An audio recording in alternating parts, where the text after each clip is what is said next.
प्रिय विद्यार्थियों, हम आपका एक बार फिर से स्वागत करते हैं आपके अपने इस चैनल सरताज ऑनलाइन लर्निंग सेंटर। आज क्लास 8 हिंदी पार्ट 16 पानी की कहानी का पार्ट 2 पढ़ेंगे।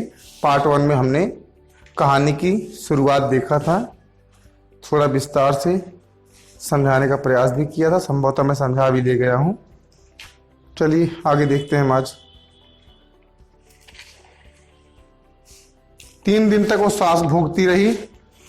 मैं पत्तों के नन्हे नन्हे छेदों से होकर तैसे तैसे जाम जाकर भागी। मैंने सोचा कि पत्ते पर पहुंचते ही उड़ जाऊंगी, परंतु बाहर निकलने पर ज्ञात हुआ कि रात होने वाली थी और सूर्य जो हमें उड़ने की शक्ति देते हैं जा चुके हैं और वायुमंडल में इतने जलकर उड़ रहे हैं कि मेरे लिए वहां स्थान नहीं है। तो मैं अपने भाग्य पर भरोसा कर पत्तों पर सी सिकुड़ पड़ी थी। अभी जब तुम्हें देखा तो जान में जान आई और अच्छा पाने की तुम्हारे हाथ पर कूद पड़ी। पानी की बूंद का रही कि जब मुझे लगा कि अब मुझे पेड़ों से मेरी जान बचाई जा सकती है, क्योंकि जब तक सूरज नहीं आएगा मुझे ताकत नहीं मिलेगी। यानी सूरज ही हमको बचा सकता था, भाप बना के उड़ा सकता था। अब सूरज के आने में समय है, चूंकि शाम हो चुकी है, रात हो रही है, तो सुबह का समय है, अभी भी सूरज को आने में समय है। तो मैं अपनी जान बचाने की तुम्हारे हाथ पर कूद पड़ी। यह दुख तथा भावपूर्ण कहानी पर मुझ पर बड़ा प्रभाव पड़ा। मैंने कहा, अब तक तुम मेरे पास हो, कोई पत्ता तुम्हें नहीं छू सकेगा। तुम टेंशन ना लो, जब तक तुम मेरे पास हो तुम्हें कोई छू नहीं सकता। भैया तुम्हें इसके लिए धन्यवाद है, आपको बहुत बहुत धन्यवाद। मैं जब तक सूर्य ना निकले तभी तक रक्षा चाहती हूँ। मतलब आप मेरी रक्षा तभी तक किए तो सूर्य नहीं निकल रहा है, तब तक मुझे अपने हाथों पे रखिए। उनका दर्शन करते ही मुझ में उड़ने की शक्ति आ जाएगी, अर्थात पानी गर्म होकर भाप बन के उड़ जाता है ना। मेरा जीवन विचित्र घटनाओं से परिपूर्ण है। मैं उसकी कहानी तुम्हें सुनाऊंगी तो तुम्हारा हाथ तनिक भी ना दुखेगा। यानी जब तक हम सूरज नहीं निकल रहा है तुम मुझे अपने हाथ पे लिए हुए हो, तब तक मैं तुम्हें कहानी सुनाती हूँ, अपने जीवन की कहानी, अपने पूर्वजों की कहानी। अपने मतलब पानी अपना कहानी शुरू कर रही है। अब यहाँ से पाठ होता है शुरू। अच्छा सुनाओ, लेखक ने कहा सुनाओ। बहुत दिन हुए मेरे पुरखे हाइड्रोजन और ओजन, हाइड्रोजन मतलब हाइड्रोजन और ओजन मतलब ऑक्सीजन नाम के 2 गैसें सूर्यमंडल में लपटों के रूप में विद्यमान थी। अर्थात जब पृथ्वी नहीं बनी थी, केवल सूर्य था, और तब भी हमारे पूर्वज मौजूद थे। कौन कौन? हाइड्रोजन और ऑक्सीजन। आप जानते हो ना H2O से पानी बनता है, आपने पढ़ा भी होगा। H2O माने पानी, इसमें तो माने हाइड्रोजन, जिसको इसने क्या कहा है हाइड्रोजन, और O माने ऑक्सीजन यानी ओजन। ये उसके 2 पूर्वज रहे हैं, जैसा कि ओस की बूंद ने हमें बताया है।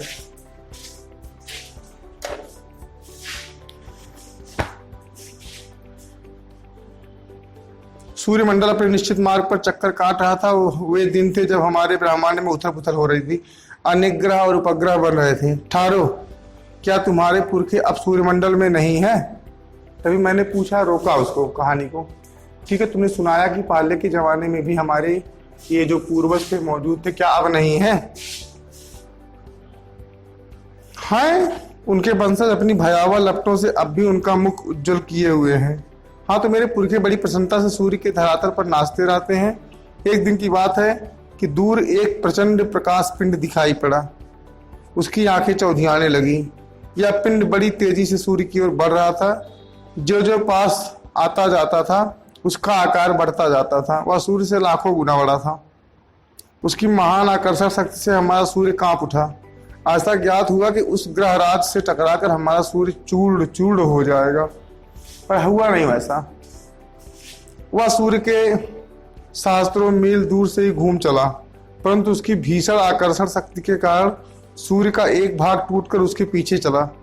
सूर्य से टूटा हुआ भाग इतना भारी खिंचाव संभाल ना सका और कई टुकड़ों में टूट गया। उन्हीं में से एक टुकड़ा हमारी पृथ्वी है। यह प्रारंभ से एक बड़ा आग का गोला थी। तो बच्चों, थोड़ा हम भी प्रकाश डालना चाहेंगे। सूर्य था हमारा, सूर्य, ये सूर्य था। मतलब ज्यादा कुछ मत समझिए, कुछ तरह ध्यान से देखने की कोशिश कीजिए। बहुत समय पहले की बात है, कोई एक बहुत बड़ा ग्रह जो शायद सूर्य से सैकड़ों गुना बड़ा था, सूर्य की तरफ बढ़ रहा था सीधी टक्कर देने के लिए। संजोग की बात है सीधे सीधे नहीं टकराया, फिर भी कुछ दूर से निकल गया, लेकिन सूर्य का एक बड़ा हिस्सा उठा ले गया, सूर्य का एक बड़ा हिस्सा निकाल ले गया। निकाल कर बहुत दूर तो नहीं ले जा सका, लेकिन चूंकि इतना भारी खिंचाव था, आकर्षण था, जिसे आप गुरुत्वाकर्षण बल कहते हैं या कोई बल कहते हैं, उसके छोटे छोटे कई टुकड़े हो गए जो अपने वजन के अनुसार या फिर अपने खिंचाव के अनुसार सूर्य के चारों तरफ फैल गए। जिसमें आपका क्या क्या आता है, बुध, शुक्र, पृथ्वी, मंगल,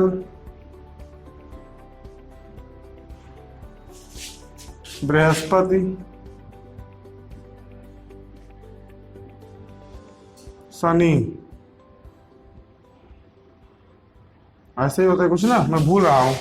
बृहस्पति और शनि में कोई आगे पीछे होगा आपस में ही, दोनों में से जो भी होंगे अपने हिसाब से आप गोला कर लीजिएगा। मैं नाम लिखवा देता हूँ। शनि, अरुण, वरुण, यम, अरुण, वरुण, यम जैसे नाम दिए गए इनको। ऐसा नहीं केवल यही टूटे थे, इससे भी कुछ खिंचाव हुआ था। जैसे हमारा चंद्रमा, इनके भी टुकड़े हुए थे तो इनसे अलग हुए थे, चंद्रमा हो गया।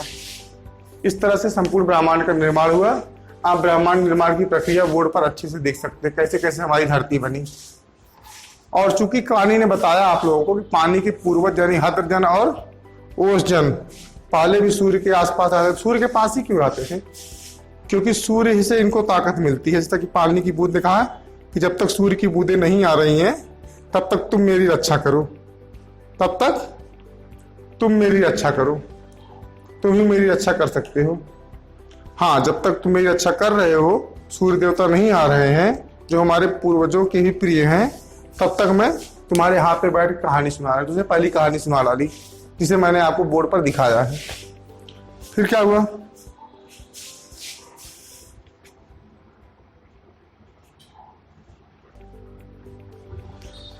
चूंकि सब सूर्य से टूटे थे इसलिए पूरे सब के सब आग के गोले थे। जैसे सूर्य आग का गोला है वैसे ही सब आग के गोले थे।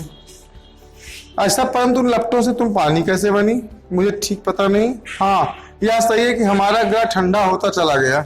अब ग्रह ठंडा कैसे होगा? ग्रह ठंडा होता गया, सूर्य के साथ था, सूर्य की अपनी गर्मी थी, इसकी गर्मी धीरे धीरे कम होते होते होते होते होते होते होते होते होते होते होते होते होते होते जैसे आप कोई आग का टुकड़े में कोई आग उठाओ, बहुत गर्म होती है, उस आग के टुकड़े को अलग कर दो, धीरे धीरे वो ठंडी होने लगती है। ठीक है ना? पूरे प्रचंड आग से उसको अलग कर दो, धीरे धीरे ठंडी होने लगती है, कमजोर होने लगती है। सेम वही कंडीशन इनके साथ हुआ था। ठीक है ना? फिर क्या हुआ था? और मुझे याद है कि अरबों वर्ष पहले मैं हाइड्रोजन और ओजोन के रासायनिक क्रिया के कारण उत्पन्न हुई। जैसा कि मैंने आपको बताया H2O, इनकी रासायनिक क्रिया हुई, तब जल्द ही मैं पानी में बदल गई। उन्होंने आपस में मिलकर अपना प्रत्यक्ष अस्तित्व गंवा दिया और मुझे उत्पन्न किया। इसी कहते हैं पूर्वज अपना सब कुछ गंवा करके तभी नई पीढ़ियों को आगे बढ़ाते हैं। यानी पीढ़ी समाप्त होगी तो दूसरी पीढ़ी पैदा होती है। अपना अस्तित्व गंवा कर मुझे उत्पन्न किया। मैं उन दिनों भाप के रूप में पृथ्वी पे चारों घूमती फिरती, तो उसके बाद न जाने क्या हुआ, जब मुझे होश आया इतनी जोरदार टक्कर के बाद, कि मैंने अपने को ठोस बर्फ के रूप में पाया। यानी कुछ समय बाद वो किसके रूप में बदल गया? ठोस बर्फ के रूप में। मेरा शरीर पहले भाप के रूप में था, वह अब अत्यंत छोटा हो गया था।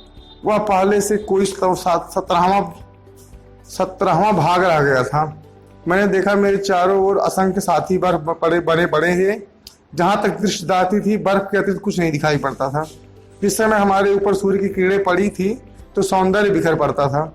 हमारे कितने साथी ऐसे भी थे जो बड़ी उत्सुकता से आंधी को ऊंचा उड़ने, उछलने कूदने के लिए कमर कसे तैयार बैठे थे। बड़े आनंद का समय रहा होगा वहां, बड़े आनंद का। कितने दिनों तक? कई लाख वर्षों तक। कई लाख? हाँ, चौको नहीं। मेरे जीवन में 100-200 वर्ष दाल में नमक के समान भी नहीं है। हमारे ज़िंदगी में जो हमारी लाइफ का वो है स्पैन है, उसमें जो है कितनी दाल में इतना नमक पड़ता है ना, वैसे ही 100-200 साल हमारी गिनती में आता ही नहीं है। कितने वर्ष आते हैं? लाखों वर्ष। मैंने ऐसे दीर्घ जीवी से वार्तालाप करते जान अपने को धन्य माना। ओह, उसकी बुद्ध प्रति मेरी श्रद्धा बढ़ गई। अब भाई जो लाखों करोड़ों वर्ष पुरानी है वो अत्यंत वृद्ध है ना, अत्यंत सीनियर है ना, बहुत ज्यादा सीनियर है ना, तो सीनियर मोस्ट की भावना आ गई मेरे मन में और मेरी श्रद्धा बहुत ज्यादा बढ़ गई। हम शांति से बैठे एक दिन हवा में खेलने की कहानियां सुना रहे थे। अचानक ऐसा अनुभव कि मानो हम सरक रहे हों। सबके मुंह पर हवाइयां उड़ने लगी। अब क्या होगा, अब क्या होगा, कुछ नया परिवर्तन हो रहा है, क्या होने वाला है। इतने दिन आनंद से काटने के पश्चात अब दुख सहन करने का साहस हम में ना था, क्योंकि हमने बहुत खुशियों के दिन बिताए, लाखों साल बिताए थे। अभी दुख सहने की क्षमता हम लोग खत्म हो चुकी थी। बहुत पता लगाने पर हमें ज्ञात हुआ कि हमारे भार से ही हमारे नीचे वाले भाई दबकर पानी हो गए हैं। यानी कि हम जहाँ थे, हमसे नीचे जो बर्फ थी वो पानी हो रही है। धीरे धीरे पृथ्वी उसको अपने अंदर खींच रही है। उसके शरीर ठोसपन को छोड़ चुका है, उनके तरल शरीर पर हम फिसल रहे हैं। एक्चुअली में हम कुछ और नहीं हो रहे हैं, हमारे नीचे के जो भाई लोग थे वो पानी में बदल चुके हैं और धीरे धीरे हम भी पानी में बदल जाएंगे। अभी तो हम उस पर तैर रहे हैं। मैं कई शाम समुद्र में इधर उधर घूमती रही। फिर एक दिन गर्म धारा से भेंट हो गई। धारा के चलते अस्तित्व को ठंडक पहुंचाने के लिए हमने उसकी गर्मी सोखनी प्रारंभ कर दी और इसके फलस्वरूप में पिघल पड़ी और पानी बनकर समुद्र में मिल गई। अब लो, पानी बन गई। समुद्र का भाग मैंने जो दृश्य देखा वो वर्णनातीत था, मतलब बहुत ज्यादा सुंदर था। पता नहीं क्या था, वर्णन के परे था। मैं अभी तक समझती थी समुद्र में केवल मेरे बंधु बांधवों का ही राज्य है, परंतु अब ज्ञात हुआ कि समुद्र में चहल पहल वास्तव में दूसरे ही जीवों की है और उसमें निरा नमक भरा है। पहले पहल समुद्र का खारा पर मुझे बिल्कुल नहीं भाया। कितना कड़वा, केवल नमकीन नमकीन जी मचलाने लगा, पर धीरे धीरे सब सहन हो गया। आप कहीं रहना शुरू कर देते हो तो आपको वहां रहने की आदत पड़ जाती है। एक दिन मेरे जी में आया कि मैं समुद्र के ऊपर तो बहुत घूम चुकी हूँ, भीतर चलकर भी देखना चाहिए क्या है। इस कार्य के लिए मैंने गहरा जाने का प्रबंध कर दिया। मार्ग में मैंने विचित्र विचित्र जीव देखे। मैंने अत्यंत धीरे धीरे रेंगने वाले घोंघे, जालीदार मछलियाँ, कई मन भारी कछुए और हाथों वाली मछली, जिसे आप ऑक्टोपस कहते हैं। एक मछली ऐसी दिखी जो मनुष्य से कई गुना लंबी थी। उसके 8 हाथ थे। ऑक्टोपस वह इन हाथों से अपने शिकार को जकड़ लेती थी। सोच लो भैया, आखिर 2 हाथ उसके 8 हाथ, जहां पाती जकड़ लेती है। मैं और गहराई खोज में किनारों से दूर गई तो मैंने एक ऐसी वस्तु देखी कि मैं चौंक पड़ी। अब तक समुद्र में अंधेरा था, सूर्य की प्रकाश कुछ ही भीतर तक पहुंच पाता था और बल लगाकर देखने के कारण मेरे नेत्र दुखने लगे थे। मैं सोच रही थी कि यहाँ पर जीवों को कैसे दिखाई पड़ता होगा कि सामने ऐसा जीव दिखाई पड़ा कि मानो कोई लालटेन लिए घूम रहा हो। लो, अंधेरा है तो कुछ न कुछ लाइट की व्यवस्था तो होगी ही। यह एक अत्यंत सुंदर मछली थी। इसके शरीर से एक प्रकार की चमक निकलती थी जो इसको मार्ग दिखाती थी। इसका प्रकाश देखकर कितनी छोटी छोटी अनजान मछलियां इसके पास आ जाती थी और जब यह भूखी होती थी तो पेट भर उनका भोजन करती थी। विचित्र है ना, तारपीटो मछली बात हो रही है। उसके उजाले को देख के मछलियां भाग आती हैं और ये उनको मार के खा जाती है। जब मैं और नीचे समुद्र की गहराई तक पहुंची तो देखा कि वहां भी जंगल है। छोटे ठिगने मोटे पत्ते वाले पेड़ बहुतायत से उगे हुए हैं। वहां पर पहाड़ियां हैं, घाटियां हैं। इन पहाड़ियों गुफाओं में नाना प्रकार के जीव आते हैं जो निपट अंधे और महा आलसी हैं। यह सब देखने में मुझे कई वर्ष लगे। जी में आया कि ऊपर लौट चले, परंतु प्रयत्न करने पर जान पड़ा कि असंभव है। मेरे ऊपर पानी की कोई 3 मील मोटी तह थी। 3 मील ऊपर तक पानी था। मैं भूमि में घुसकर जान बचाने की चेष्टा करने लगी। मैं तो शौक के मारे गई थी, लेकिन जाते जाते मैं इतना नीचे चली गई कि अब मेरे बस का नहीं था उठ के ऊपर आ पाना। सब लोग मेरे ऊपर चढ़े हुए थे। अब क्या था, अब एक ही रास्ता था, चुपचाप जमीन के अंदर घुस जाऊं। मेरे लिए कोई नई बात ना थी। करोड़ों जल कण इसी भांति अपनी जान बचाते हैं और समुद्र की जल की नीचे धंसता जाता है। मैं अपने दूसरे भाइयों के पीछे पीछे चट्टान में घुस गई। कई वर्षों में कई मील मोटी चट्टान में घुसकर हम पृथ्वी के भीतर एक खोखले स्थान में निकले और एक स्थान पर इकट्ठा होकर हम लोगों ने सोचा कि क्या करना चाहिए। क्या करना चाहिए बताइए, क्या करना चाहिए। कुछ की सम्मति में वहां पड़ा रहना ठीक था, परंतु हम में कुछ उत्साही युवक भी थे। वे एक स्वर में बोले, हम खोज करेंगे। मतलब जो पानी की ओर बूंदे थी, और रुके रहो यार, चलो कुछ नया खोजते हैं। पृथ्वी के हृदय में घूम घूम कर देखेंगे कि भीतर में क्या क्या छिपा हुआ है। तो पानी आपको एक नई कहानी सुनाने चल रही है कि पृथ्वी के अंदर क्या क्या है। आप लोग जरा इसको फिर से रिपीट कीजिए, मिक्स करने में आ रहे हैं।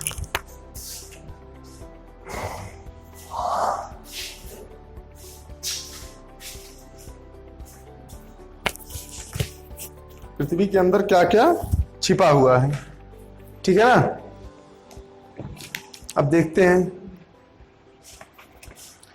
अब हम शोर मचाते हुए आगे बढ़े तो ऐसे स्थान पर पहुंचे जहां ठोस वस्तु का कोई नाम ही ना था। बड़ी बड़ी चट्टानें लाल पीली पड़ी थी और नाना प्रकार की धातुएं इधर उधर बहाने को उतावली हो रही थी। इसी स्थान के आसपास एक दुर्घटना होते होते बची। हम लोग अपनी इस खोज में इतने प्रसन्न थे कि अंधाधुंध बिना मार्ग देखे आगे बढ़े जा रहे थे। इससे अचानक एक ऐसी जगह जा पहुंचे जहां तापक्रम बहुत ऊंचा था, बहुत ज्यादा गर्मी थी। यह हमारे लिए असह्य था। हमारे अगुआ कांपे और देखते देखते उनका शरीर ओषजन और हद्रजन में विभाजित हो गया। अर्थात जहां से पैदा हुए थे वो दो टुकड़ों में बढ़ गए, भाप बन गए, हवा बन गए, H2O में बदल गए। इस दुर्घटना से मेरे कान खड़े हो गए। मैं अपने और अपने बुद्धिमान साथियों की ओर के साथ एक और निकल भागी। हम लोग अब एक ऐसे स्थान पर पहुंचे जहां पृथ्वी का गर्भ रह रह कर हिल रहा था। हम बड़े जोर का धड़ाका हुआ, हम बड़ी तेजी से बाहर फेंक दिए गए। हम ऊंचे आकाश में उड़ चले। इस दुर्घटना से हम चौंक पड़े। पीछे देखने से ज्ञात हुआ कि पृथ्वी फट गई है और उसमें धुआं, रेत, पिघली हुई धातुएं और लपटें निकल रही थी। यानी आप लोग समझ गए क्या हुआ था, ज्वालामुखी आ गई थी। यह दृश्य बड़ा ही शानदार था और इसे देखने से की हमें बार बार इच्छा होने लगी। मैं समझ गया तुम ज्वालामुखी की बात कर रही हो। हाँ हाँ, तुम लोग उसे ज्वालामुखी कहते हो। अब हम ऊपर पहुंचे तो हमें एक और भाप का बड़ा दल मिला। हम गरज कर आपस में मिले और आगे बढ़े। उस भाप में वो मिल गई आकर के। पुरानी सहेली आंधी के भी हमें यहाँ दर्शन हुए। इस आंधी के साथ शुरुआत हुई थी। देखो पानी कहाँ से कहाँ आपको ले जा रहा है। वह हमें पीठ पर लादे कभी इधर ले जाती कभी उधर। वह दिन बड़े आनंद के थे। हम आकाश में स्वच्छंद किलोले करते फिरते थे। बहुत से भाप जलकड़ों के मिलने के कारण हम भारी हो चले और नीचे झुकाए और एक दिन बूंद बनकर नीचे कूद पड़े। नई कहानी। मैं एक पहाड़ पर गिरी और अपने साथियों के साथ मैली कुचैली हो एक और बह चली। पहाड़ों में एक पत्थर से दूसरे पत्थर पर कूदने और किलकारी मारने में जो आनंद आया वो भूला नहीं जा सकता। मैं खूब उछलती कूदती आगे बढ़ी। जब एक बार बड़ी ऊंची शिखर पर हम कूदे और नीचे की चट्टान पर गिरे तो बेचारा पत्थर हमारे प्रहार से टूटकर खंड खंड हो गया। मतलब हम काफी लोग थे ना, एक साथ कूद पड़े और पत्थर के टुकड़े टुकड़े हो गए। या जो तुम इतनी रेत देखते हो, पत्थर को चबा चबा कर हम ही बनाते हैं। हमारे बीच में आता है पत्थर तो उसको हम रगड़ रगड़ के रेत बना देते हैं। जिस समय हम मौज में आते हैं ना, तो कठोर से कठोर वस्तु का प्रहार हमारा प्रहार नहीं सहन कर सकती। और आप जानते हो जब ऊपर से पानी गिरता है ना, तो पत्थर की क्या चट्टानों के भी सीने फट जाते हैं, चिथड़ा जाते हैं वो। हमें विजयों में उत्पन्न हो, हम अपनी विजयों से उन्मत्त होकर हम लोग इधर उधर बिखर गए। मेरी इच्छा बहुत दिनों से समतल भूमि देखने की थी, इसलिए मैं छोटी धारा से मिल गई। सरिता के वे दिवस बड़े मजे के थे। हम कभी भूमि को काटते, कभी पेड़ों को खोखला कर उन्हें गिरा देते। बातें बातें मैं एक दिन एक नगर में पहुंची। मैंने देखा कि नदी के पास एक ऊंची मीनार में से कुछ काली काली हवा निकल रही थी। मतलब चिमनी की हवा। मैं उत्सुक हो उसे देखने को क्या बढ़ी कि अपने हाथों दुर्भाग्य को न्योता दिया। जो ही मैं उसके पास पहुंची, अपने और साथियों के साथ एक मोटे नल में खींच ली गई। यानी उसमें से पानी निकल रहा था। कई दिनों तक मैं नल नल घूमती फिरी। मैं प्रतिक्षण उसमें से निकल भागने की चेष्टा में लगी रही। भाग्य मेरे साथ था। बस एक दिन रात के समय मैं ऐसे स्थान पर पहुंची जहां नल टूटा हुआ था। मैं तुरंत उसमें से होकर निकल भागी और पृथ्वी में समा गई।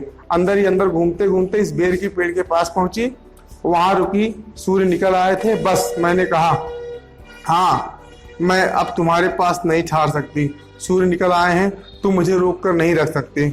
वह ओस की बूंद धीरे धीरे घटी और आंखों से ओझल हो गई। तो इस तरह पानी ने अपनी कहानी सुनाई। हमें ज्यादा कुछ व्याख्या करने को मिला नहीं, फिर भी मैंने आपको बताने की कोशिश की। जो भी मेरे मन में था मैंने अपने हृदय के उद्गार आपके सामने रख दिए हैं। चलिए अब आप अगले वीडियो का इंतजार करिए, जिसमें हम इस पाठ के प्रश्नोत्तरों को स्पष्ट करेंगे। ठीक है, अगर अच्छा लगा तो कमेंट बॉक्स में कुछ भी लिख दीजिए। पानी का नाम, कहानी का नाम लिख दीजिए, लेसन का नाम लिख दीजिए, राइटर का नाम लिख दीजिए, कुछ भी लिख दीजिए। और एक बार जोर से बोल दीजिए भारत माता की जय। Keep watching, keep learning. जय हिंद, जय भारत। थैंक्स।